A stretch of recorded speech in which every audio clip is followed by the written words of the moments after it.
आरोग्य संगीत म्हणजे म्युझिक थेरपीमध्ये आपण मानसिक आरोग्याच्या समस्या पाहत आहोत.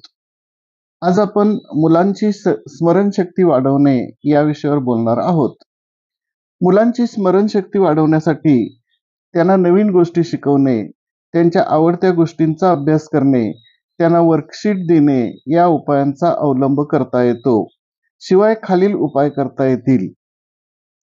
वर्णमाला शिकवणे आणि नमुने ओळखण्यात मदत करणे, कोडिंगच्या ड्रिलमधून जाणे, माहितीचे पॅटर्नमध्ये वर्गीकरण करणे, त्यांची आवडती शैली कोणती आहे ते विचारून नंतर पुस्तकांची शिफारस करणे, लायब्ररीला भेट देणे, सुडोकू व क्रॉसवर्ड खेळू देणे, नवीन कौशल्य शिकू शिकू शकणे, छोट्या आणि मोजक्या शब्दातल्या नोट्स बनवणे, एखादा विषय किंवा मुद्दा लक्षात ठेवायचा असला तर त्याचा अभ्यास थोड्या थोड्या वेळाने करणे.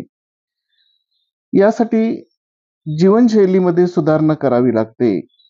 त्यामध्ये सकाळी लवकर उठणे, वेळेवर झोपणे, रोज चालणे, हेल्दी वर्कआउट करणे, योगा करणे, जंक फूड बंद करणे, हिरव्या भाज्या, फळांचा आहारात समावेश करणे, स्क्रीन टाइम कमी करणे, सोशल मीडियापासून दूर राहणे, पाठ्यपुस्तक मोठ्याने वाचण्यास प्रोत्साहित करणे आणि मुलांची स्मरणशक्ती वाढवण्यासाठी काही टिप्स पण दिलेले आहेत.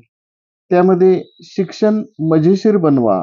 उदाहरणार्थ नेहमीची पुस्तके सोडून लायब्ररीतील पुस्तके वापरायला सांगा. व्यायाम करा. व्यायामानं मन तीक्ष्ण व मेंदूचं कार्य चांगले राहते. मोठ्याने वाचण्याची सवय लावा. उत्तम श्रोता बनायला शिकवा. नमुने वापरून शिकवा. अभ्यासादरम्यान लहान ब्रेक घ्या. चमकदार रंग वापरा. पोषक तत्वांची पूर्तता करा म्हणजे संतुलित आहार घ्या. आवश्यक तेवढी झोप घ्या आणि मुलांना बाहेर फिरायला घेऊन जा. आरोग्य संगीतामध्ये म्हणजे म्युझिक थेरपीमध्ये शिवरंजनी, शुद्ध कल्याण, तिलंग या रागाच्या श्रवणाने स्मरणशक्ती वाढते असे म्हणतात. धन्यवाद. पुढच्या भागामध्ये आपण मुलांच्या अभ्यासातील एकाग्रता या विषयावर बोलणार आहोत.